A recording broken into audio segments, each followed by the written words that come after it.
Okay, you think you know Julius Caesar, but was he really born by the procedure named after him? And, did his name genuinely become the word for emperor all the way to Kaiser and Tsar? Those are perfect questions to start with, actually, because they really highlight how much the popular image of Caesar is, well, it's a mix, isn't it? Historical fact, deliberate propaganda, and just later myth that gets attached. Absolutely. And that's exactly why we're doing this deep dive. We've taken this stack of sources, everything from the classic historians to modern scholarly takes, even those popular fact sheets. And we want to try and cut through all of that stuff. Understand who Gaius Julius Caesar actually was. Yeah, how did he climb from this, respectable but maybe not top-tier family Okay. to essentially holding absolute power? Exactly. And what did he do with that power? And hmm why, nearly 2,000 years later, does his name still echo so profoundly? So get ready for some surprising details, some really complex Roman political maneuvering, and yeah, definitely a battle or two. Okay, so kicking off with his early life. The sources tell us he was born into the patrician gens Julia. This was an ancient family, and they boasted a pretty impressive lineage. Claimed descent from Julius, son of Aeneas. Which linked them back to the goddess Venus. Directly back to Venus, so, claiming divine ancestry. Talk about setting the bar high.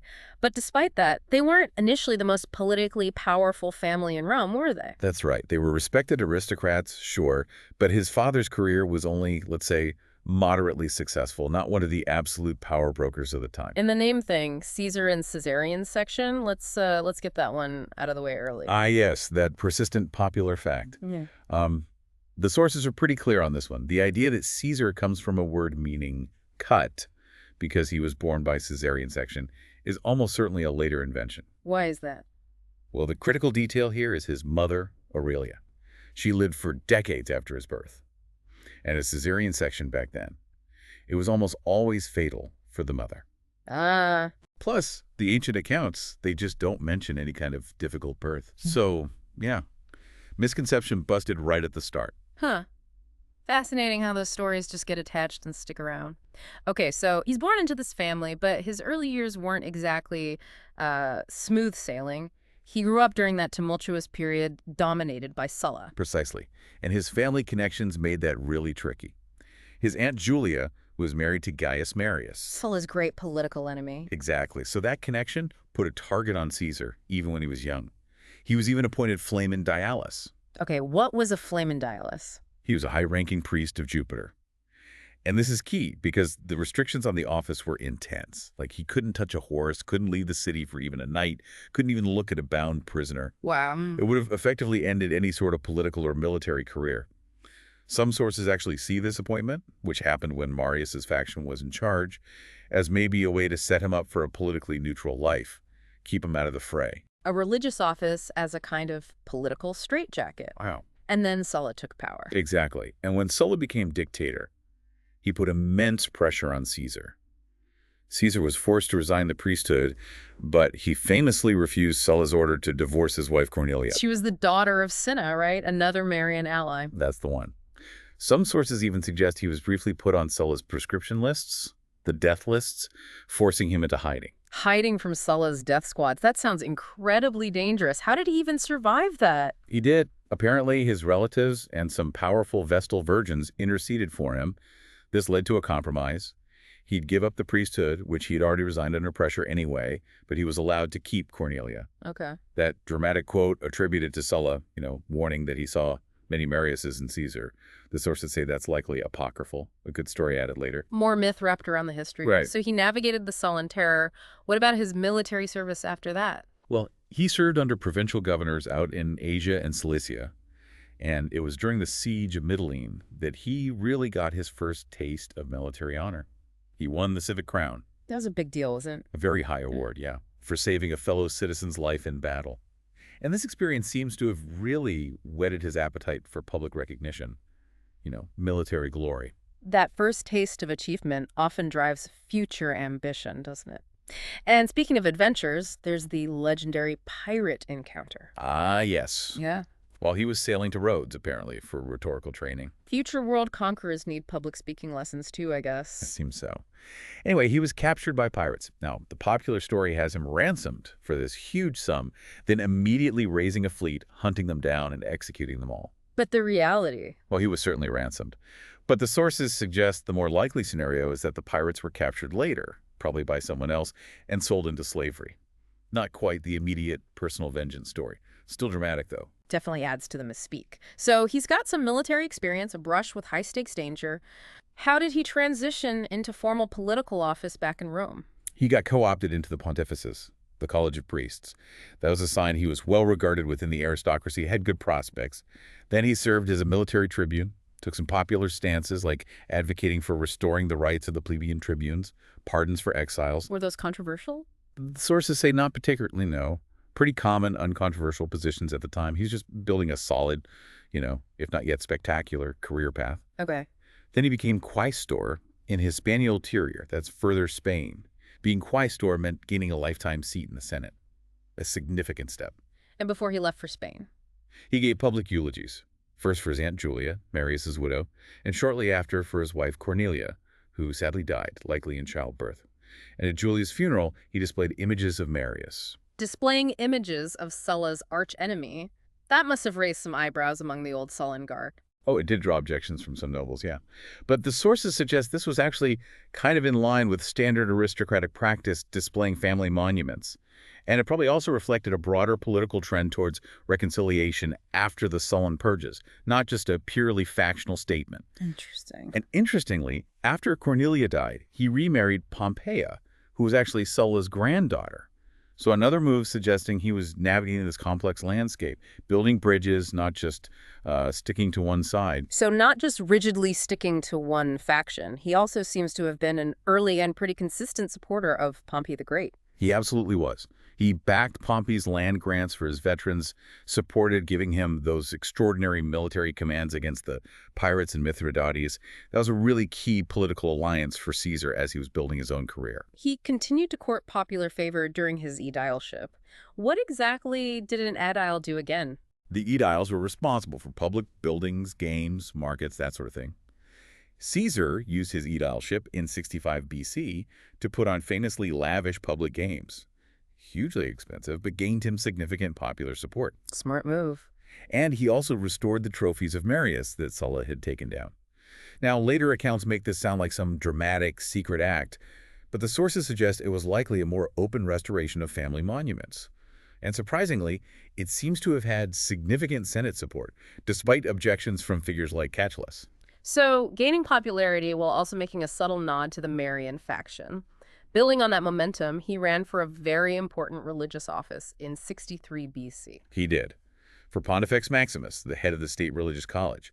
He ran for this at the same time he was standing for praetor, the next step up the political ladder. And he won. He did, surprisingly. Especially against highly influential senators like Catullus and Isauricus. Now, ancient sources do mention bribery, which, let's be honest, was rampant in Roman elections, but his victory wasn't unprecedented. And it's quite plausible his alliance with Pompey played a significant role in getting him the votes. Okay, so he's climbing the ladder, forging alliances. What about the political dramas of 63 BC, like the Catiline conspiracy? Was he involved? 63 BC, a very complex year. Some of his enemies, like Catullus, definitely alleged Caesar was involved in the conspiracy itself. But modern scholars, they view that as extremely unlikely. Basically, political mudslinging. But he was involved in the debate about what to do with the conspirators they caught. Oh, deeply involved. Yeah. Right, the debate in the Senate about the fate of the conspirators arrested in Rome. As a praetor-elect in December 63, he actually spoke out against their immediate execution. What did he propose instead? Something like life imprisonment without trial. The forces suggest this was a legally arguable compromise, and it initially swayed the Senate. But then Cato the Younger gave this powerful speech arguing for immediate execution, and ultimately, Cato won the day. A rare instance of him being outmaneuvered in a public debate. He also had other skirmishes during his actual praetorship in 62 BC, right? Trying to take over a temple project. Correct. He tried to take the Temple of Jupiter Optimus Maximus rebuilding project away from Catullus, but that attempt got quickly dropped due to opposition. He also supported a tribune, Metellus Nepos, in proposing to transfer command against Catiline, who was still at large, to Pompey. That led to violence in the Forum. Did Caesar get sanctioned for that? One source, Suetonius, claims both Nepos and Caesar were somehow deposed, but our sources indicate this was constitutionally impossible. Caesar seems to have quickly distanced himself from the tribune anyway. And then there was that infamous Bona Dea affair. Yes, where Publius Clodius Pulcher, that populist politician, sneaked into Caesar's house during a women-only religious ceremony. Caesar divorced his wife Pompeia over it, famously stating his wife must be above suspicion. Did he support Clodius in that scandal? The sources don't really indicate that, not in this specific affair. It seems more a matter of political expediency for Caesar, upholding appearances and protecting his own household's reputation. So his praetorship was a bit of a mixed bag, some wins, some retreats, dealing with scandals. After that, he was appointed governor of Hispania Ulterior. And this was a crucial posting. Why? Because Caesar was deeply in debt from funding all those earlier political campaigns. He desperately needed military success and, frankly, plunder to pay it all off. And did he get it? He did. He campaigned extensively against local tribes, reached the Atlantic coast, seized significant wealth, and successfully paid off his debts. This campaign also earned him the title Imperator from his troops, a military honor acknowledging him as a victorious general. Getting the title Imperator a taste of real victory and recognition. So he returned to Rome in 60 BC as a potential triumphator, ready for a parade. Which led to a classic Roman political catch-22. He was eligible for a triumph, a massive honor.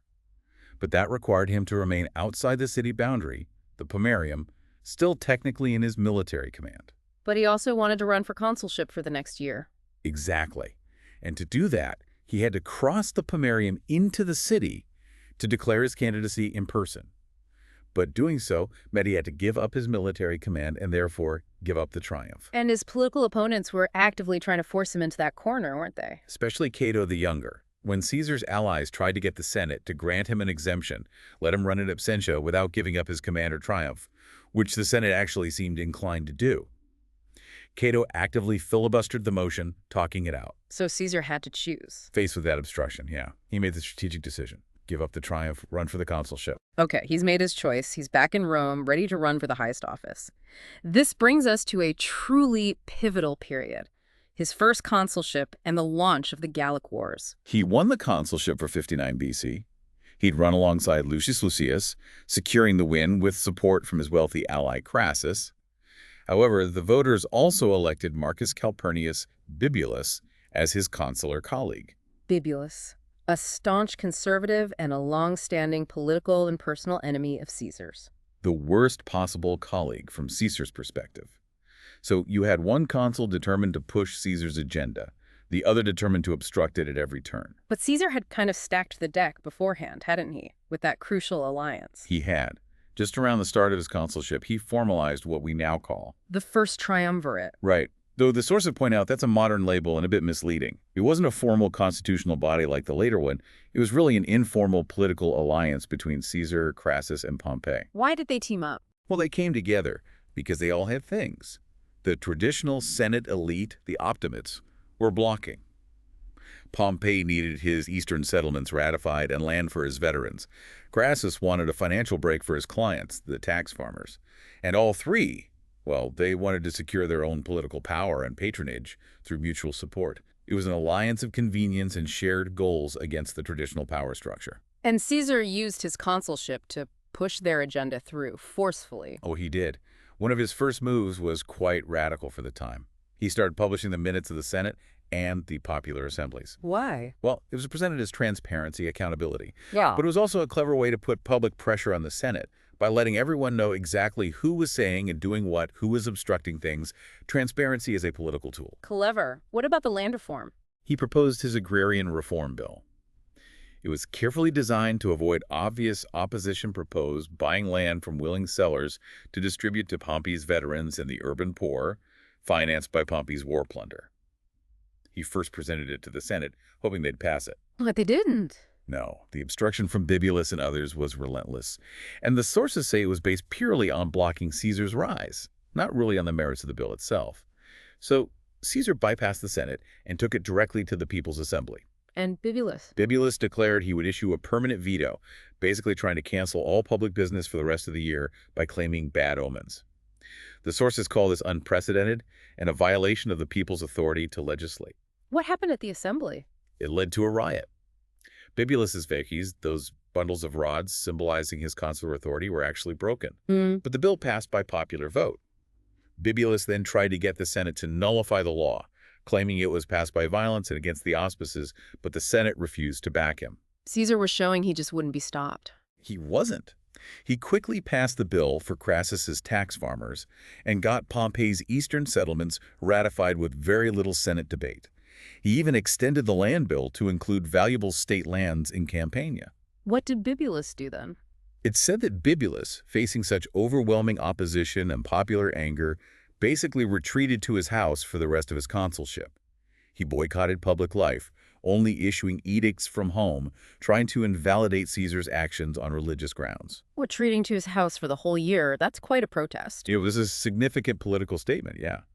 Issuing these edicts, canceling days for public business for religious reasons, again, the sources stress how unprecedented that was. Cato and others used symbolic gestures of protest, too. And while these tactics really solidified the triumvir's dominance that year, the sources also say they built up this sense of revulsion against Caesar's methods. It showed that even this powerful alliance didn't have absolute political control. And during this year, he also solidified his bond with Pompey, personally. He did. Pompey married Caesar's only legitimate daughter, Julia, a classic Roman political marriage meant to cement their alliance. And critically, he secured his military command for after his consulship. Right. Through a friendly tribune, Vatinius, a law was passed assigning Caesar the provinces of Illyricum along the Adriatic and Cisalpine Gaul, northern Italy, for 5 years. The sources actually state this initial grant wasn't unprecedented or particularly controversial on its own. But then the Senate added another province. Yes, Transalpine Gaul, what's now southern France. Yeah. Perhaps hoping to rein him in or maybe just occupy him with potential threats out there. Initially, this addition was subject to annual renewal. Suetonius' claim that the Senate only gave him woods and tracts is probably an exaggeration. There was actual fear of Gallic invasion around 60 BC, suggesting the initial assignment might have been more defensive than punitive. So he got his provinces, setting the stage. Did the opposition just disappear after his consulship ended? No, not completely. His legislation was challenged by some praetors in 58 BC, but those challenges ultimately didn't go anywhere. Yeah. He actually stayed near Rome until about mid-March 58, likely making sure his laws weren't overturned before finally heading off to his provinces. And that's when the Gallic Wars began, 58 BC. This period really defined him as a military genius, didn't it? But it also kept him away from the political center in Rome for almost a decade. How do we know so much about these campaigns? Well, our primary source is Caesar himself. His own writings, the commentaries on the Gallic War, they're considered a literary masterpiece, renowned for their clear, direct Latin style even back then. He apparently produced them annually, essentially sending back dispatches from the front lines. So they weren't just history. They served a political purpose back in Rome. Oh, absolutely. They were meant to document his campaigns, justify his actions, maintain his support, and crucially, shape his public image while he was away. So while they're invaluable, you always have to remember they are naturally partial to Caesar. They put the best possible spin on events, excuse defeats, highlight victories, but they are, however, almost our sole detailed source for most of these events. And Gaul itself, it wasn't like a unified country he was conquering, was it? Far from it. Gaul was incredibly fragmented, politically unstable, numerous independent tribes, often fighting each other. And Caesar was quite adept at exploiting these divisions. What was his first major intervention? In 58 BC, stopping the migration of the Helvetii tribe through Roman territory, he built this large wall and earthworks along the Rhone River, then defeated them in battle and forced them back home. An immediate demonstration of Roman force. Then he intervened, supposedly at the request of some Gallic tribes, against Ariovistus, a king of a German tribe who was technically an ally of Rome, but was encroaching on Gallic lands. Caesar defeated Ariovistus decisively in the Battle of Vostos. After that, he suppressed the Belgae, a collection of tribes in northern Gaul, after the presence of his wintering troops triggered an uprising. That led to the very hard-fought Battle of the Sabis. By 56 BC, after campaigns against tribes like the naval-focused Veneti in Brittany, much of Gaul, outside the central regions, was coming under Roman control. And he performed some incredible engineering feats during this time too, right? The bridge across the Rhine in 55 BC is the prime example. It wasn't really built to conquer German territory he crossed, made a show of force, demonstrated Roman power could reach anywhere, and then crossed back and dismantled it. It was about establishing the Rhine as a clear frontier and projecting Roman might beyond it. He also ventured across the sea to Britain. He invaded Britain twice, in 55 and 54 BC. The stated reasons kind of varied, sometimes framed as stopping British aid to Gallic rebels. Sometimes it seems more about boosting his own reputation and impressing the Roman public with tales of this mysterious fabled island at the edge of the world. Were the invasions successful? Well, both were ultimately withdrawals. He faced significant challenges from the Britons themselves, but more importantly, he had to rush back to Gaul each time to deal with widespread winter uprisings, most notably by the Eburones tribe, who managed to ambush and completely destroy an entire Roman legion. That was a significant setback. Losing a whole legion must have been a major blow, both militarily and politically back home. It absolutely was. And you can kind of see that reflected in the more defensive tone in parts of his commentaries from that period. He managed to suppress those revolts eventually, but a far greater challenge emerged in 52 BC. Exactly. A massive, unified central Gallic uprising led by Vercingetorix of the Averni tribe.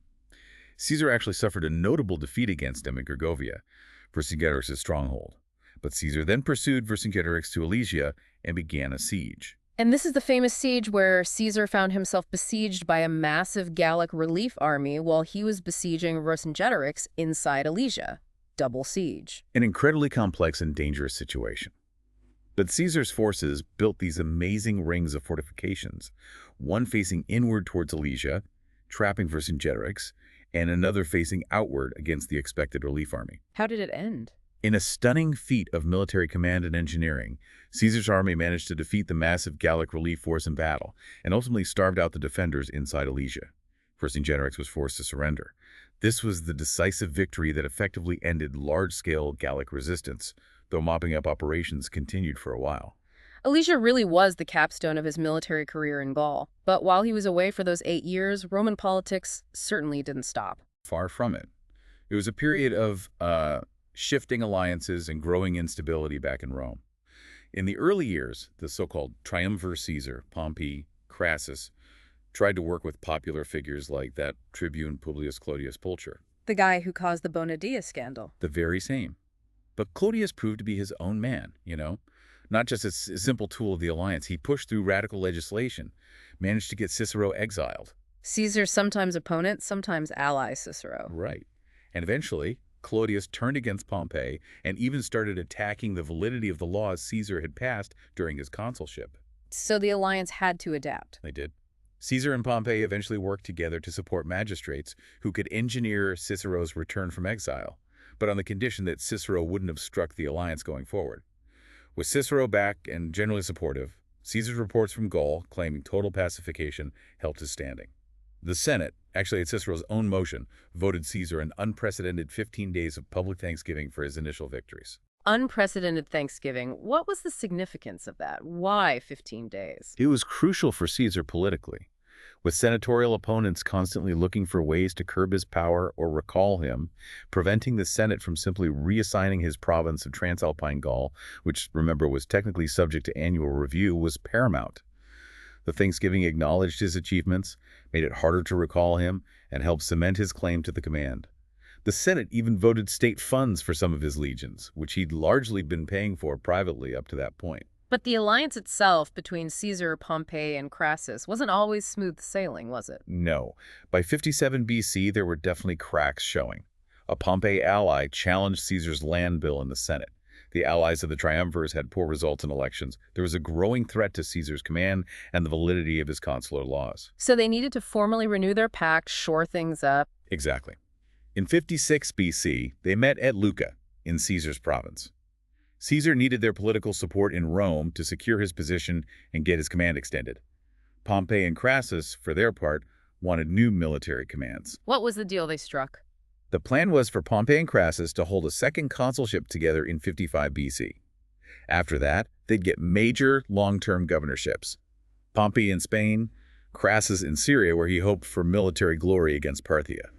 And in exchange, Caesar got his command in Gaul extended for another 5 years. Getting Pompey and Crassus elected for that second consulship sounds like it might have been messy. Oh, the sources describe it requiring desperate tactics, bribery, intimidation, and violence. It was ugly.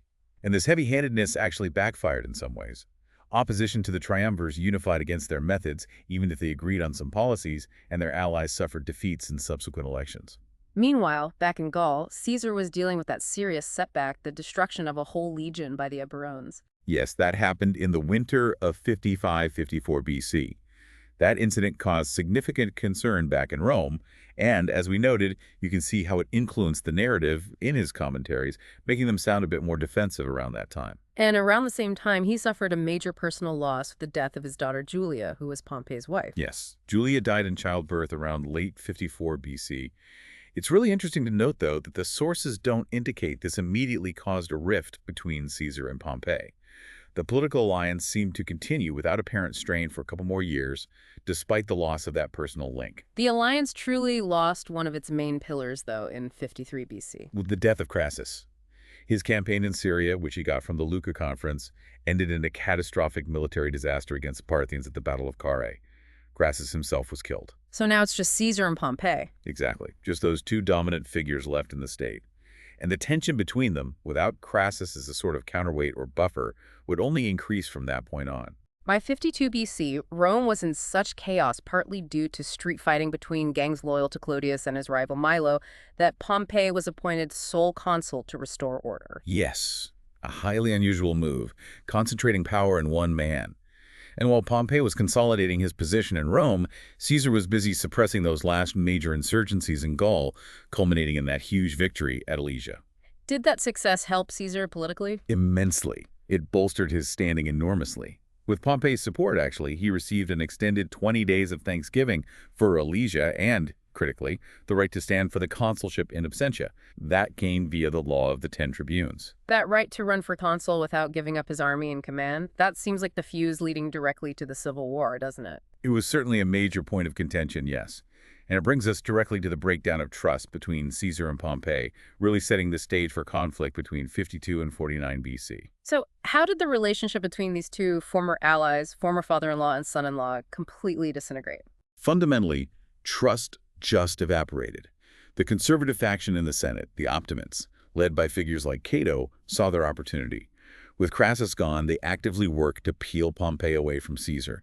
They wanted to enlist Pompey in their efforts to force Caesar to return from Gaul as a private citizen, meaning without his army, without his accumulated honors, and crucially, without the ability to stand for that second consulship while still holding his command.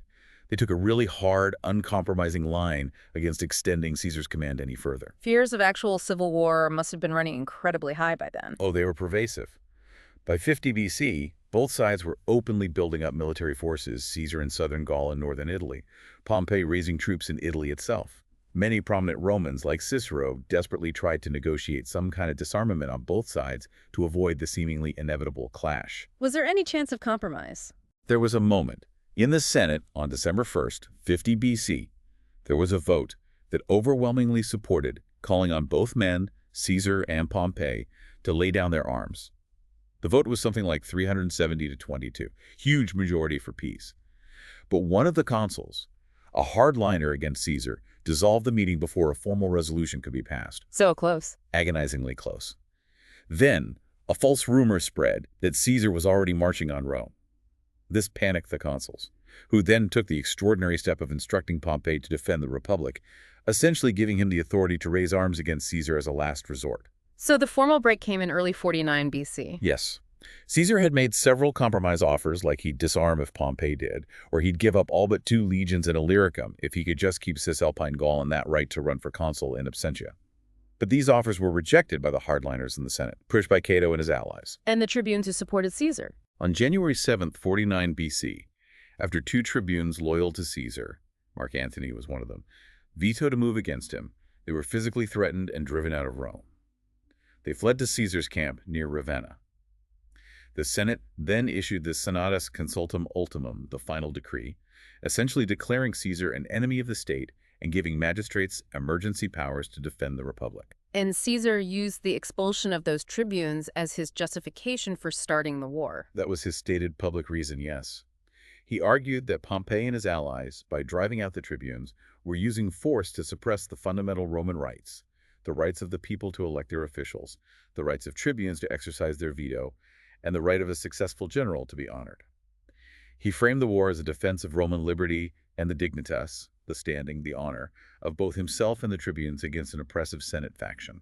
But scholars debate if that was his only reason, or if there were more personal stakes involved for him. Oh, absolutely. There's ongoing debate. A very popular theory is that his primary motivation was simple self-preservation. He feared prosecution, potential conviction, and political exile if his command expired, and he returned to Rome without the legal immunity that holding office, like the consulship, would provide. Would they really have prosecuted him? Whether a prosecution would actually have succeeded is also debated by scholars, but the risk was certainly there, and his enemies made no secret of their intentions. His main goals were almost certainly securing that second consulship and the triumph he felt he deserved for Gaul, and he feared his opponents would find ways to block his candidacy or deny his victory even if he won the election. So while defending the tribunes was his powerful public justification, his personal and political survival was deeply, deeply intertwined with the conflict. Facing this, well, existential threat, he made the decision that changed everything. Around January 10th or 11th, 49 BC, upon hearing about the Senatus Consultum Ultimum and the arrival of the fleeing tribunes in his camp, Caesar crossed the Rubicon River with a single legion, the Legio XIII Gemina. The Rubicon. Just a small river, really. A small river, yes, but it marked the official boundary between his province of Cisalpine Gaul and Italy proper. Crossing it with an army was an undeniable act of treason, an open rebellion against the Senate's authority. The point of no return, symbolized by that famous quote. Yes, the line immortalized by historians. Alia iacta est, let the die be cast.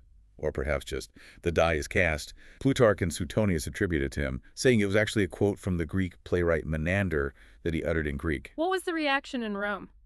Pompey and many senators were caught completely off guard by the speed of his advance. They fled south from Rome, initially expecting Caesar to march directly on the city. Caesar actually paused briefly, sent envoys, tried to open negotiations again, but the mutual distrust was just too deep by then.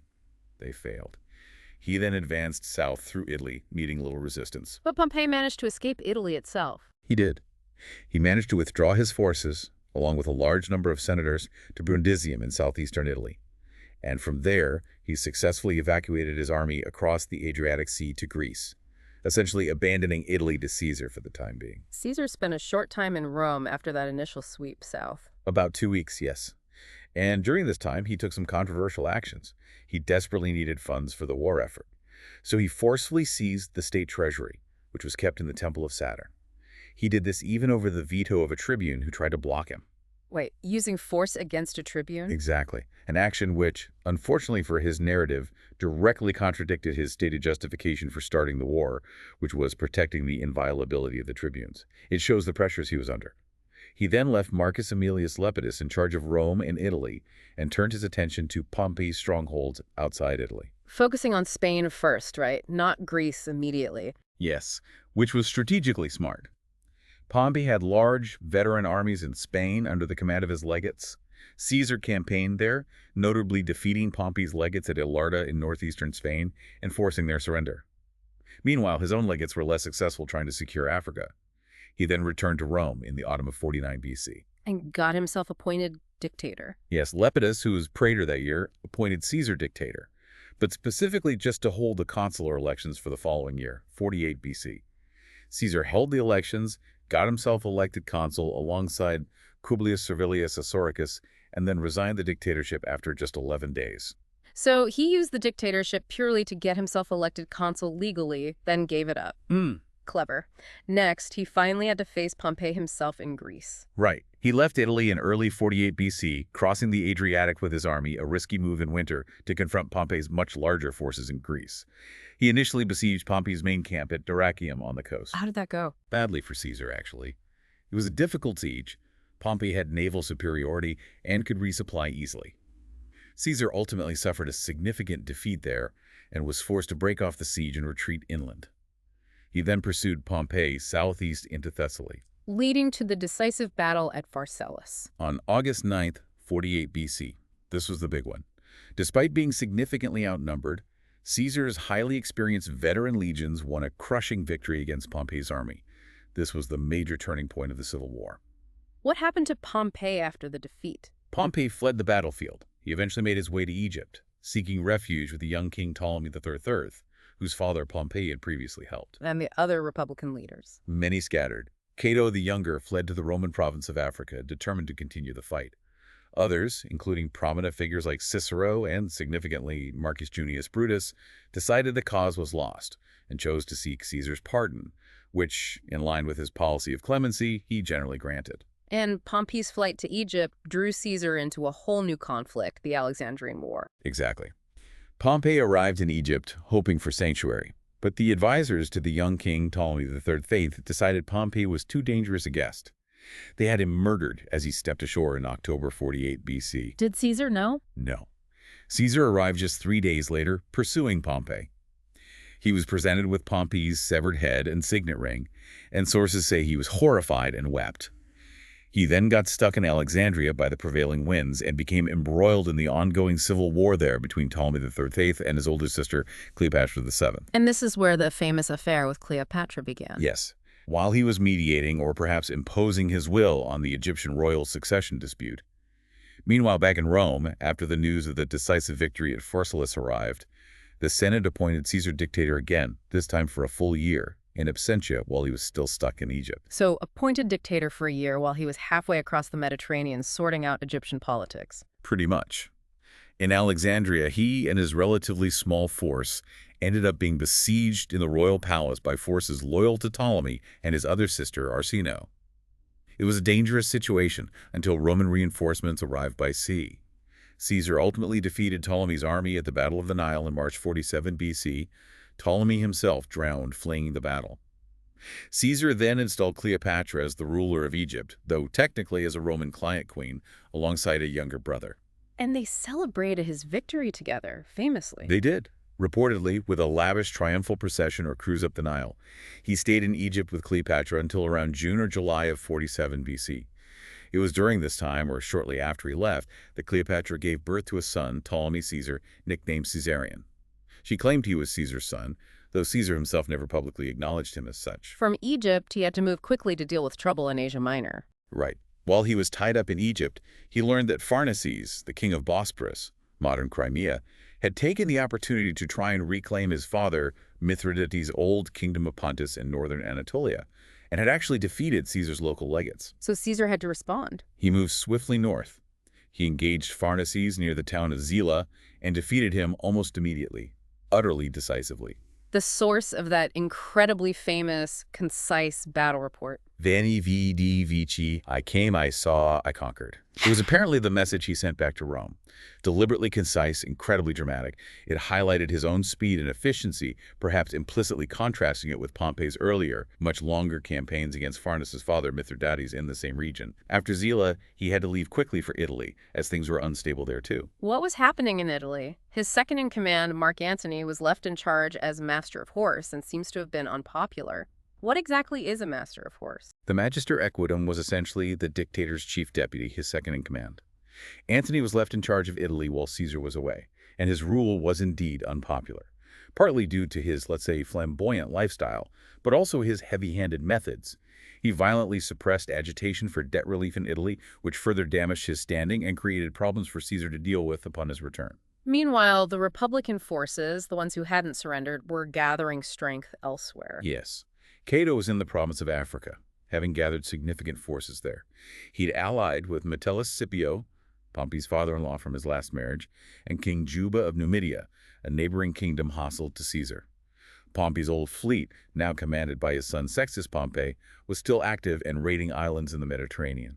And in Spain, Caesar's appointed governor was so unpopular that the province revolted and switched sides, welcoming Pompeian leaders. So Caesar returned to Italy in September 47 BC and had to take control again. He did. He reportedly demoted Antony, skillfully handled some mutinous legions who were demanding back pay and discharge, pacifying them without violence, which was quite a feat. He oversaw elections, as Italy had essentially been ruled by his authoritarian subordinates until his return. He also dealt with the financial situation, borrowing money, confiscating and selling the property of his declared enemies, though sources note he generally did this fairly, not just lining his own pockets.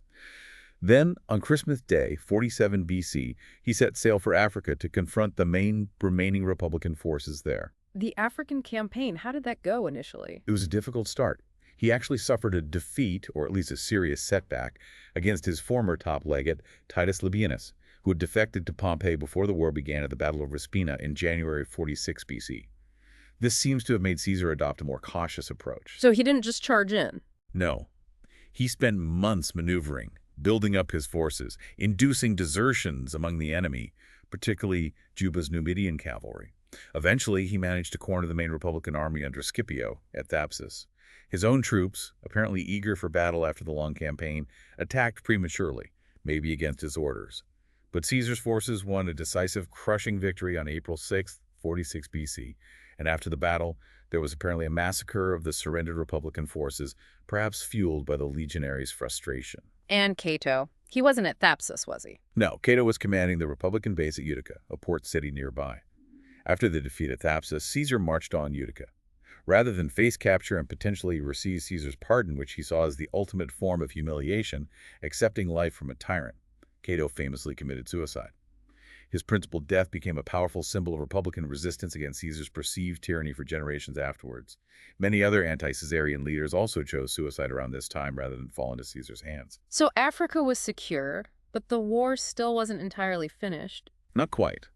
Labienus and two of Pompey's sons, Cneius and Sextus, had managed to escape Africa and fled to the provinces in Spain, which were still in revolt against Caesar's governor. While Caesar began annexing parts of King Juba's kingdom of Numidia in Africa, the final fight would be in Spain. He returned to Italy via Sardinia in June 46 BC.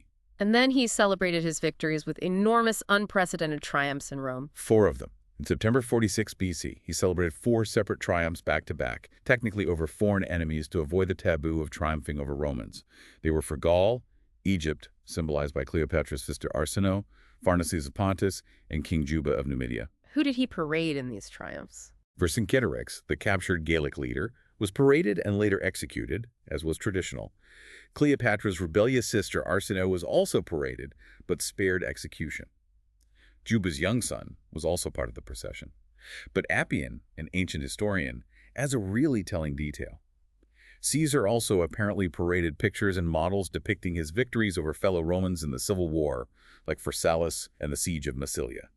This reportedly caused considerable popular dismay. That sounds incredibly provocative, flaunting Civil War victories. It really was. A sign of his absolute confidence, perhaps, but also maybe his political tone deafness at times. Alongside these triumphs, he distributed massive donatives to his soldiers. The sources say he was equivalent to a lifetime's pay and put on huge public games, feasts, and celebrations for the plebes in Rome, buying loyalty and celebrating his dominance. But he still had that last pocket of resistance simmering in Spain. Exactly. He received bad news from Spain. His governors were struggling. The Pompey brothers and Labians were rallying large forces. So he had to leave Rome again and head out with an army in late 45 BC. Leading to the final major battle of the Civil War. At Munda in southern Spain on March 17, 45 BC. It was an incredibly bloody, hard-fought battle. Caesar himself reportedly said that he had often fought for victory, but at Munda, he had fought for his very life. He narrowly won. His enemies there, now considered rebels against his established authority, were treated harshly, many massacred after the battle. Labienus died fighting. Gnaeus Pompey was caught and executed shortly after. Only Sextus Pompey managed to escape and would continue resistance for years, but the civil war between Caesar and the Senate Republicans was effectively over. He returned to Rome finally in October 45 BC. Yes, and celebrated another triumph, one that the sources explicitly call unseemly, because it was clearly and undeniably over fellow Romans defeated at Munda. There was no foreign enemy pretext this time. By this point, he was already deep in planning his next massive military undertaking, a major expedition against the Parthian Empire. To avenge Crassus's defeat at Carrhae. That was certainly the justification. Avenge Crassus, secure the eastern frontier, perhaps gain even more military glory. This campaign had wide-ranging strategic objectives and was set to depart from Rome on March 18, 44 BC. So he's back in Rome, the undisputed victor, planning a huge foreign war, but his immediate focus had to be on ruling Rome itself. And during this period, he accumulated an absolutely extraordinary series of dictatorships and honors. He really did. He'd been appointed dictator 4 times since 49 BC. The first one, remember, was very brief, just 11 days, specifically to hold elections legally. The later ones were for longer terms, up to a year, and by April 46 BC, after Thapsus, he was being appointed annually. What was the justification for these longer dictatorships? His stated task was Re Publicae Constituende, which means something like for reconstituting the republic, or for setting the state in order, a very broad mandate. However, the sources, especially modern scholarship analyzing them, emphasize something crucial. These dictatorships and the multitude of other honors he received weren't really the legal source of his power in the traditional Roman constitutional sense. What do you mean? They were titles, privileges, honors reflecting his utterly dominant position as the victor of the Civil War. His real power stemmed from his personal authority, his control of the veteran legions, his vast wealth, and the fact that there was simply no one left who could realistically challenge him militarily. The titles were symbols of that power, not the basis of it, according to traditional Republican norms. The Senate essentially just showered him with honors after his victories, particularly Pharsalus and Thapsus. They did. They granted him the title Praefectus Moribus, Prefect of Morals, which gave him powers similar to the old Republican censors, overseeing public morals, finances, the Senate role. He was given supreme power over making war and peace, traditionally a power held by the popular assembly, the Comitia Centuriata. And critically, these powers, these honors, were attached personally to Caesar, not to a specific office in the traditional time-limited Republican way. And then came the honors that seemed to really cross lines, hinting at monarchy or even divinity, which must have alarmed the traditionalists. Exactly. His portrait started appearing on Roman coins, absolutely the first time this had happened for a living Roman. That was traditionally reserved for gods or long-dead legendary figures. Yeah. He was granted the right to wear triumphal dress whenever he wanted, to sit on a golden chair in the Senate House, and have statues of himself erected in temples alongside the gods. And as we know, the month of his birth, Quintilis, was renamed Julius July in his honor. These honors piled up, using symbolism traditionally associated with Hellenistic kingship or even divine status, and according to the sources, they increasingly became a source of deep resentment among the traditional Roman elite. It sounds like he was just concentrating all state power in himself and completely sidelining the traditional institutions like the Senate and the elected magistrates. That's precisely what the sources describe happening in this final period. He centralized state operations, justice, legislation, administration, public works into his own person or the hands of his close confidants. He often bypassed or simply ignored the Senate. He appointed magistrates rather than having them truly elected. He reportedly kept important visitors waiting for audiences. This constant demonstration of personal domination, his seemingly insatiable need to be preeminent in everything, deeply alienated the Roman political class. These were men used to a system of shared power, fierce competition for annually elected offices, and the collective prestige of the Senate. This alienation was a major factor leading to the conspiracy against him. Despite this concentration of power, what specific reforms did he actually implement during this period of dominance? Was he trying to fundamentally reshape Rome? That's a key question. The sources suggest he wasn't necessarily planning a root and branch, systematic restructuring of Roman society or the state. Some scholars argue his reforms felt more like simply grafting himself as an ill-fitting head onto the traditional Republican structure rather than designing a whole new system. But he did implement some very significant changes. The most famous one is still with us today, right? The calendar reform, the Julian calendar, replacing the old, hopelessly inaccurate Roman lunisolar calendar with a more accurate solar one based on Egyptian astronomical knowledge. A truly lasting and practical legacy. What else? He significantly increased the number of magistrates, like praetors and quaestors, and nearly doubled the size of the Senate, expanding it from around 600 members to 900.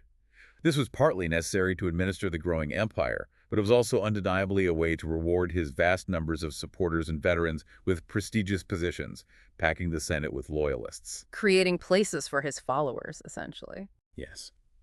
He also founded numerous colonies for his veterans and the urban poor outside Italy, rebuilding cities like Carthage and Corinth, which was a major undertaking. This helped settle landless citizens, reduce potential unrest in Rome, and Romanize the provinces. He revived an old, almost legendary royal power of naming new families to the patrician class, again benefiting his key supporters and their families' long-term status. He also altered the composition of the juries in the permanent courts, removing the lowest property class of jurors, the tribuni aerarii. And administrative measures, things affecting the daily lives of Romans. He famously reduced the size of the grain dole, the subsidized grain distribution in Rome. He did this by tightening the qualifications, conducting a census, and cutting the number of recipients drastically, from around 320,000 down to 150,000. A controversial but perhaps necessary measure to control costs. He offered bonuses for large families, possibly trying to counter perceived depopulation in Italy.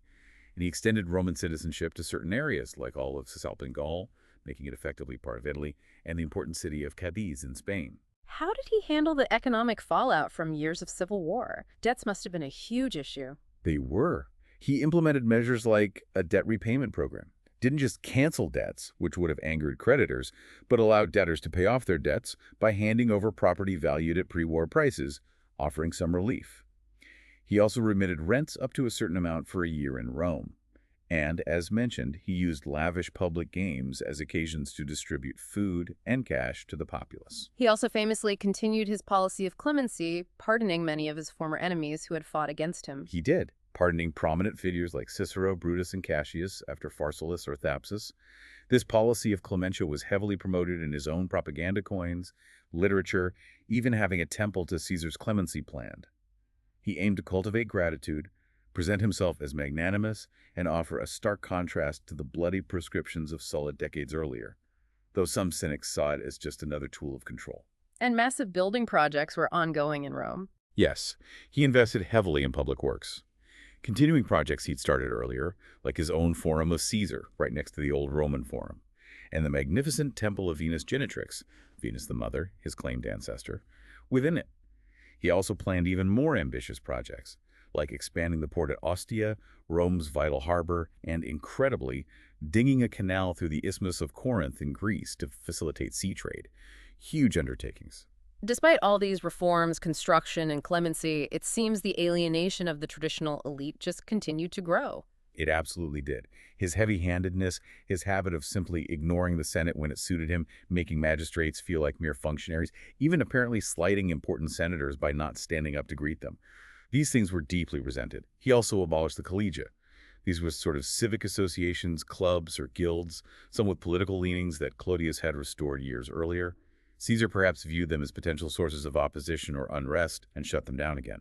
And his methods for rewarding his own partisans were also seen as undermining tradition. Some certainly were. He allowed some of his subordinates triumphs that were arguably undeserved or illegal by traditional standards. Famously, he resigned his own consulship on the very last day of 45 BC, just so he could appoint one of his allies, Caninius Rebilus, as consul for the remaining few hours, a move Cicero mocked mercilessly. He also reportedly overlooked corruption among some of his key supporters and, according to some critical sources, extorted vast sums from provinces and client kingdoms to finance his ambitious projects and lavish rewards. So it's this complex picture of significant reforms mixed with increasingly authoritarian rule and personal dominance, which ultimately led directly to the conspiracy. It all came to a head in the first few months of 44 BC. There were public incidents, maybe staged, maybe spontaneous, where people in crowds tried to hail him as Ramach's king. That title was absolute poison in Rome, loaded with negative associations going back to the expulsion of the Tarquin kings centuries earlier. How did Caesar react? Initially, two tribunes of the plebes, Flovus and Marullus, acted in the traditional republican manner and shut these attempts down, even punishing those who hailed him king. Caesar's reaction to this was swift and severe. He convened the Senate and had those two tribunes stripped of their office and ejected from the Senate. Which must have been a massive red flag for anyone watching. A huge one. It directly undermined his own original Civil War justification, that he was fighting to protect the rights and inviolability of the tribunes. It deeply angered many in the public, who saw the tribunes as their ultimate protectors against autocratic power. And then, shortly after this incident, probably just before the Lupercalia festival on February 15th, 44 BC, he took the title Dictator Perpetua. Dictator for life. Not just for a year or 10 years, but perpetually. Exactly. This single act, more than perhaps any other, shattered any lingering illusion that its extraordinary powers were temporary, or that he genuinely intended to eventually restore the traditional free republic. It signaled clearly, unambiguously, that he intended to rule indefinitely, essentially as an uncrowned king. And then came that infamous incident at the Lupercalia festival itself on the Ides of February. Yes. Mark Antony, his consular colleague and closest associate, publicly offered Caesar a diadem, a cloth band, that was a symbol of Hellenistic monarchy, while Caesar sat on his golden chair watching the festival. Caesar refused it, pushing it away, perhaps several times, to apparent popular applause. What was really going on there? Was it genuine? Interpretations vary wildly, even in the ancient sources, and certainly among modern historians. Was it a genuine rejection because he saw the crowd didn't react favorably? Was it a carefully staged piece of political theater designed to show him rejecting kingship? Did Antony act alone, maybe testing the waters for Caesar? Regardless of the intention, the rumor that Caesar secretly desired a formal crown persisted and grew. The incident certainly did little to quell the deep fears sparked by the dictator Perpetua title just days or weeks before. By this point, a plot to assassinate him was already well underway. It seems to have begun coalescing as early as the summer or autumn of 45 BC, after his return from Spain and that final triumph. Mark Antony was apparently approached by some of the early conspirators, but declined to join, though critically, he also gave Caesar no warning. By February 44 BC, the conspiracy had grown significantly, numbering around 60 individuals. And this wasn't just a group of his old enemies, the die-hard Pompeians, right? That's what makes it particularly striking and reveals the depth of the alienation. The conspiracy was a kind of broken coalition. It included not only former Pompeians who had been pardoned, like Gaius Cassius Longinus, but also a significant number of men who had been Caesar's own officers and supporters, people who had fought for him in the civil wars and benefited greatly under his rule. Figures like Decimus Brutus Albinus, a distant relative, Gaius Trebonius. Why would they turn against him? Several reasons are suggested. Many of these Caesarians were ambitious men, candidates for future high office, like the consulship. They were likely dismayed by Caesar's increasingly authoritarian methods, like effectively holding sham elections, where the results for years ahead seemed predetermined by the dictator's favor, not by genuine popular vote or senatorial influence. The traditional path to honor and power through election was being closed off. The subordination of traditional magistrates to his masters of horse, who often governed Italy in his absence, was also likely resented. They may have felt their own dignitas was being diminished. And Marcus Junius Brutus, the son of Caesar's former mistress Servilia, became a central figure, a leader. Yes. Brutus, who famously traced his lineage back to Lucius Junius Brutus, the legendary founder of the Republic who had driven out the last king. This ancestry gave him immense symbolic weight. By late autumn 45 BC, public opinion, or at least sentiment among the political class in Rome, seems to have been turning more sharply against Caesar. Our sources mention graffiti appearing, public comments condemning him as a tyrant, even pamphlets circulating invoking the need for a new Brutus to save the Republic. Ancient sources largely agree that public opinion, at least among the politically aware, had shifted significantly. What were the specific reasons for this growing discontent, maybe even among the broader population? The sources point to several potential factors, beyond just the elite's resentment of lost power. There might have been lingering indignation over his debt policies being perceived as too favorable to lenders. His government's use of lethal force against some public protests hadn't been forgotten. The reduction of the grain dole affected many poor citizens directly. The abolition of the collegia removed important social and sometimes political outlets. The removal of the poorest citizens from jury panels was unpopular. And crucially, the effective abolition of open competitive elections deprived the Roman people of their traditional, cherished right to choose their leaders and hold them accountable. There are even reports of citizens pointedly writing in the names of those deposed tribunes, Flavius and Marullus, on ballots for other offices as a form of protest.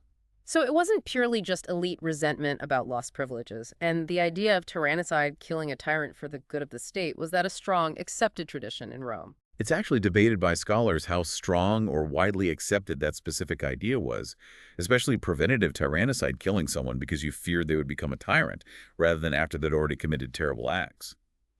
Cicero wrote about it as a moral duty in his private letters and philosophical works, but didn't make public speeches openly advocating the assassination of Caesar.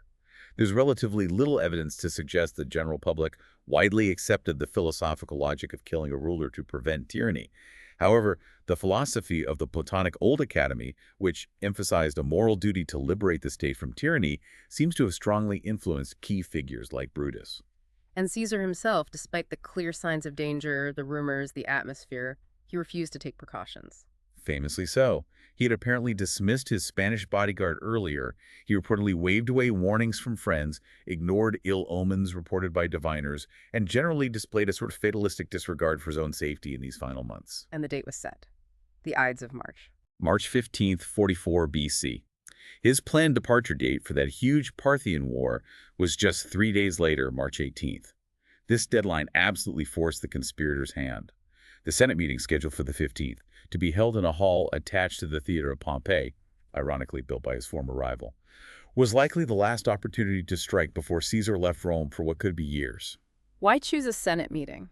They deliberately chose a Senate meeting, according to the historian Dio Cassius, to frame the killing as a political act, a state execution of a tyrant by senators, rather than a common murder or back-alley assassination. According to Dio, only the conspirators themselves were allowed to be armed inside the meeting hall that day.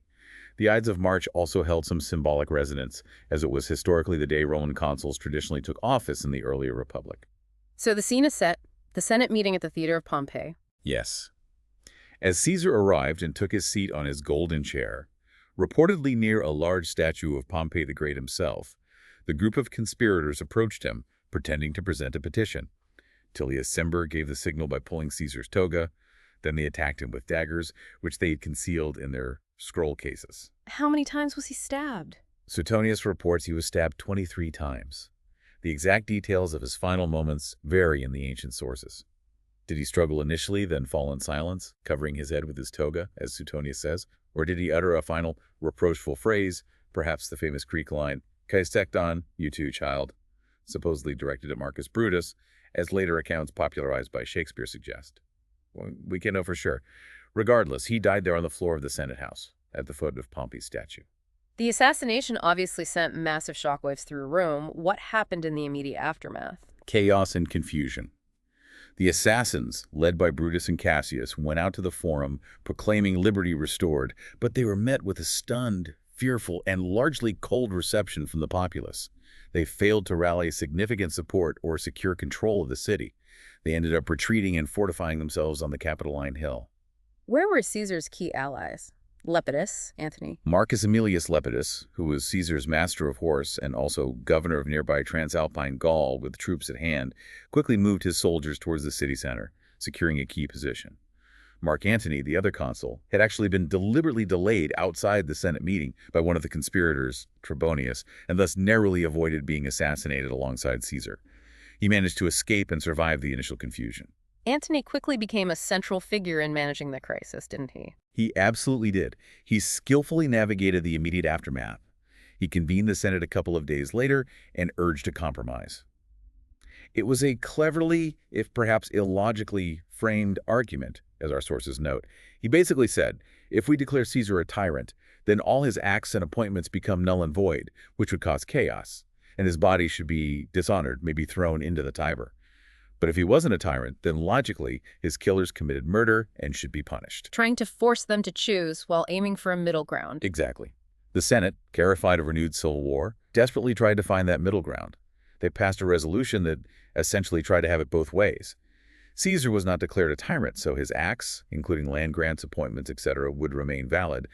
But amnesty was also granted to the conspirators, the so-called liberators. A fragile compromise. What about Caesar's funeral? It was approved and held publicly in the Forum. This was Antony's moment. He delivered a masterful, powerful funeral oration. Maybe not exactly Shakespeare's version, but certainly inflammatory. He displayed Caesar's bloody toga and possibly a wax effigy showing his wounds, whipping up public grief and fury against the assassins. What was the result? Mob violence erupted. Angry crowds attacked the houses of the leading conspirators who were forced to flee Rome for their safety. Ironically, Antony later had to use troops to restore order and suppress the very mob violence he had arguably incited. And the heavens themselves seemed to weigh in on Caesar's fate shortly after. Yes, the famous Julian star, or Caesar's comet. A spectacularly bright comet appeared in the sky during the funeral games held in Caesar's honor later that year, 44 BC. It was visible for 7 days in daylight, apparently. The Romans, particularly Octavian, seized on this as a clear omen representing Caesar's soul ascending to the heavens, confirming his divinity. A temple to the deified Caesar, Divus Julius, was later vowed by the triumvirs and eventually built on the site of his cremation in the Roman Forum. Its altar platform is still visible today, and interestingly, people still leave flowers there. What about Caesar's will? That must have been crucial. It was read publicly shortly after his death, as Antony had arranged. It included a very generous bequest, a significant sum of money to every Roman citizen living in Rome, which further cemented his posthumous popularity among the common people. But critically, the will also named his young great-nephew, Gaius Octavius, as his principal heir, and crucially, formally adopted him as his son. And that adoption set up the next huge act of the Roman drama. It absolutely did. The assassination did not restore the Republic, as Brutus and Cassius had hoped. Instead, it plunged Rome straight back into another, even more brutal, series of civil wars. Various powerful figures, Antony, Lepidus, the newly emerged Octavian, now calling himself Gaius, Julius Caesar Octavianus. The surviving assassins, Sextus Pompey, appealed to competing slogans of liberty or vengeance for Caesar and mobilized vast armies against each other. Setting Octavian against Antony initially, right? Yes, in the first phase, the War of Mutina in 43 BC, Octavian, despite his youth, proved incredibly politically astute. He allied himself initially with the Senate against Antony, then cleverly exploited the chaos to march on Rome and force his own election as consul. He then switched sides again, forming alliance with his former enemies, Antony and Lepidus. The second triumvirate. Exactly. Unlike the first informal alliance, this was a formal, legally constituted board of 3 men with dictatorial powers, Octavian, Antony, and Lepidus, established in late 43 BC. They solidified their power through brutal proscriptions, publishing death lists of hundreds of senators and thousands of equestrians, including Cicero, whom Antony hated. They purged their enemies and seized their wealth to fund their armies. And they formally secured Caesar's divine status. Yes, one of their key early acts was to push through Caesar's formal deification by the Senate. On January 1st, 42 BC, Caesar was officially declared a god of the Roman state, Divus Julius, the divine Julius. This was hugely significant for Octavian, who could now officially style himself Divi Filius, son of the deified one, greatly boosting his prestige and legitimacy. And the triumvirs then went after the assassins Brutus and Cassius. They pursued them to Greece. The triumvirs' forces, led mainly by Antony and Octavian, decisively defeated the armies of Brutus and Cassius at the Battle of Philippi in Macedonia in late 42 BC. Both Brutus and Cassius committed suicide after their defeats. This marked the final military defeat of the traditional Republican cause. And from the chaos of the following years, Octavian ultimately emerged victorious. Yes. After another decade or so of shifting alliances, rivalry, and eventually open civil war against Antony and Cleopatra, Octavian defeated them at the Battle of Actium in 31 BC. He emerged as the sole, undisputed ruler of the entire Roman world. Did he restore the Republic? He outwardly claimed to restore the Republic. He went through the motions, holding traditional offices, but in reality he established a cleverly masked autocracy, what historians call the Principate, which we know as the Roman Empire. He concentrated all real power in himself, backed by the loyalty of the legions. This new system, providing peace and stability after decades of devastating civil war, proved acceptable, even welcome to most Romans weary of conflict. He became Emperor Augustus, the first Roman emperor. So the assassination of the dictator, aimed at restoring the Republic, ultimately, ironically, paved the way for a permanent hereditary monarchy, the empire, under his adopted son. Wow. Before we wrap up, let's touch on a few more personal details about Caesar that the sources give us. His health, for example. There are those rumors about epilepsy. Yes, some ancient sources, like Plutarch and Suetonius, do mention episodes that have been interpreted as epileptic seizures, sometimes describing him collapsing or having fits, especially later in life. However, modern scholars and medical historians are divided. Some suggest other possibilities like complications from malaria, which was common, maybe even neurocysticercosis, a tapeworm infection in the brain, or perhaps hypoglycemia. Any other theories? Some medical historians have argued, based on the cluster of symptoms described in various sources, things like headaches, vertigo, fainting spells or falls, syncopal episodes, maybe temporary sensory deficits combined with accounts that both his father and grandfather apparently died suddenly while doing simple things like putting on their shoes, could suggest recurring cerebrovascular episodes like mini-strokes or TIAs.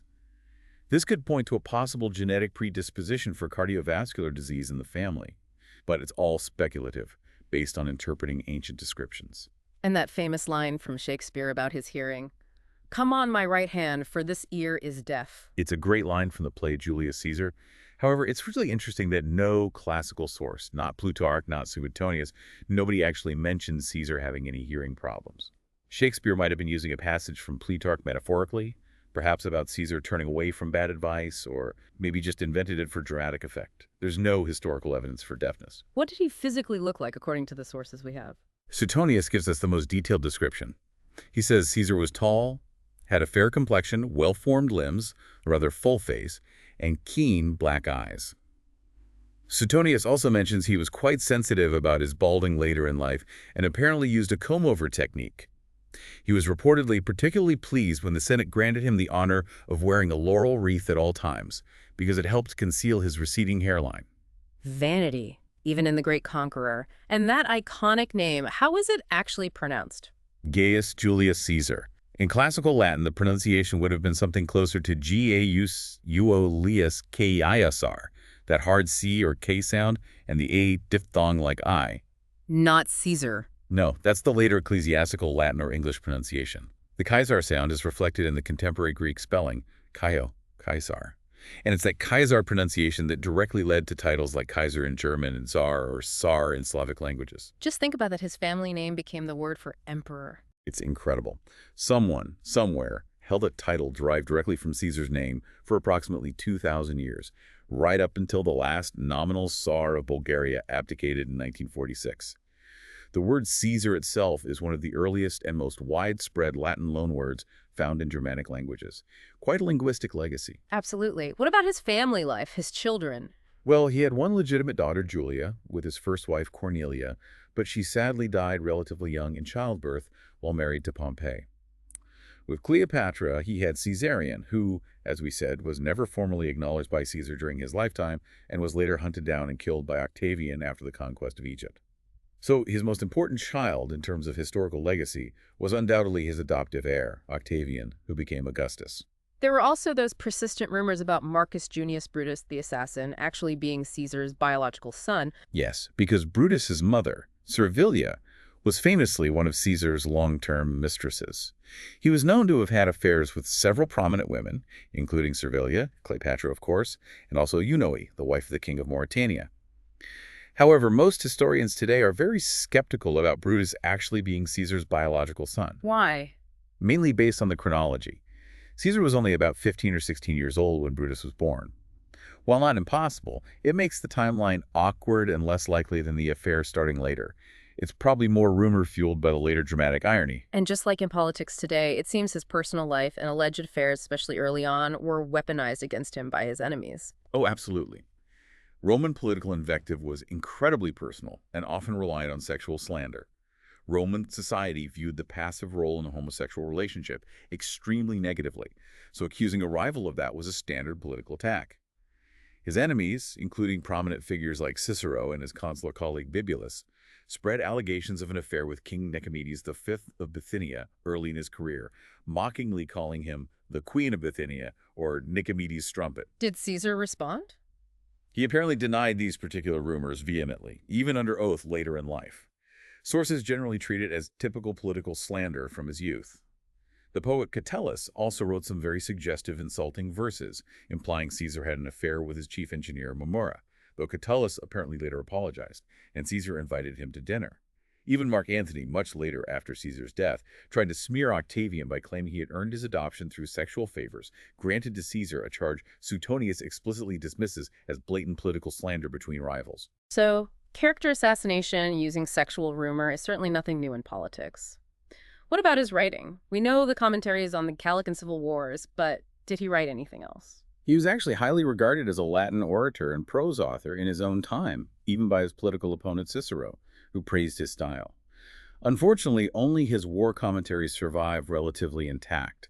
We know from references that he wrote other works: a funeral oration for his Aunt Julia, a lost political pamphlet attacking Cato the Younger called the Anti-Cato, written in response to Cicero's eulogy of Cato, and even some poems. But those are all lost to us. His memoirs, the commentaries, were clearly important for shaping his public image while he was away. But are they considered good literature in their own right? Yes, particularly De Bello Gallico, on the Gallic War.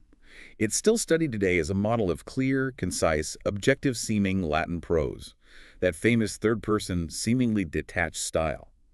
While definitely serving a political purpose, probably published annually or just after major campaigns as dispatches to shape public opinion and enhance his reputation, they are considered significant literary works. The authorship of the later commentaries covering the Alexandrine, African, and Spanish wars is debated by scholars. They were likely written by his officers, like Aulus Hirtius, trying to emulate his style. His legacy overall is just immense, isn't it? How did history remember him initially? Well, his own writings, despite their inherent bias, obviously shaped the initial historical view enormously because they were the main source.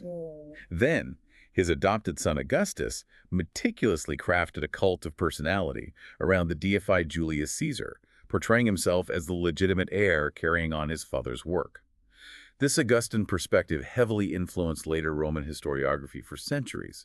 Interestingly, on a practical note, some sources suggest Caesar was one of the first historical figures known to fold message scrolls into a concertina or accordion form rather than just rolling them, apparently making them easier to read quickly on the march, a small but perhaps telling innovation for an efficient commander. And his impact on the very concept of political power and leadership is still debated and referenced today. Absolutely.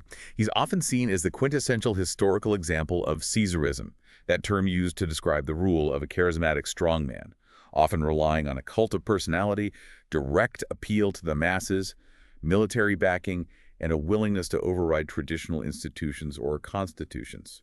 Figures throughout history, like Napoleon Bonaparte and Benito Mussolini, consciously identified with Caesar or aspects of his rule. Napoleon, for instance, apparently saw Caesar's direct relationship with the masses as a precursor to modern populism. The term Caesarism itself is often used pejoratively, of course, by critics of authoritarian rule. And the most direct, tangible legacy is simply that his name became the title for rulers for centuries. Absolutely incredible when you think about it. Caesar became synonymous with emperor throughout the Roman Empire itself and then beyond, giving rise directly to titles like Kaiser in German and Tsar, or Tsar in Slavic languages. As we noted, the continuity of a title derived from his personal family name lasting for around 2,000 years is just remarkable. It's also one of the earliest and most widely borrowed Latin words into the Germanic languages. His battle record was certainly impressive overall, but it wasn't unbroken victory, was it? He had setbacks too. Definitely.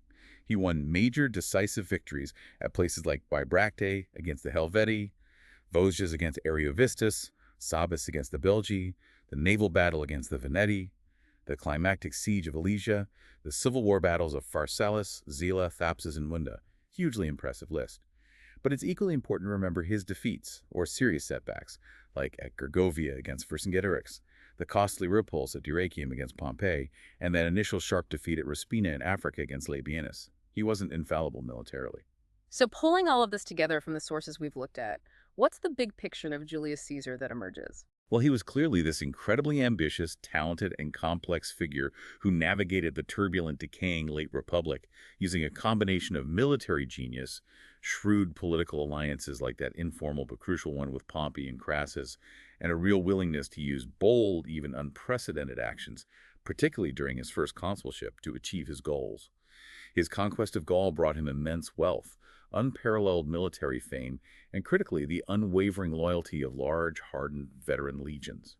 These legions were absolutely crucial for his political power, especially when he was away from Rome and ultimately in the Civil War. And that civil war itself seems like the almost inevitable result of the breakdown of trust and the fundamental clash between his soaring ambitions and the deep-seated fears of a powerful senatorial faction led by Cato, culminating in Caesar's complete victory and subsequent unparalleled dominance over the Roman state.